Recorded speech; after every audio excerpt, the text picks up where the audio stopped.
Excuse me, Secretary Young, Defense Community Activity. Do you have an exact example of how it benefited the three nations working together with the Tsunami and American Samoa and Samoa?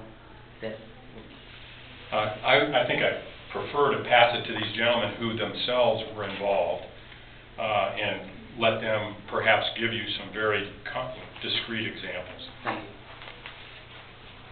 That's a very good question. In the past, incidents have happened in our region, and Australia, New Zealand, France and the US have all responded, but in an uncoordinated way.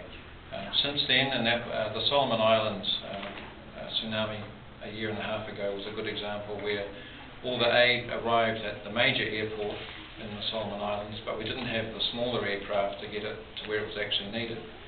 Since then, we've established an agreement between France, Australia and New Zealand, and which allows coordination of the response.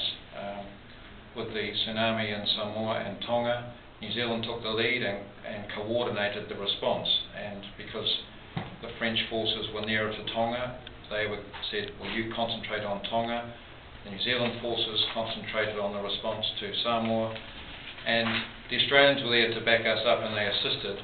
But it also, when a couple of days later the earthquake happened in Indonesia, it freed up the Australian forces to provide assistance to the people of Indonesia. So a much more effective use of our respective forces was achieved by this informal arrangement that we now have, and we've now proven the benefit of that.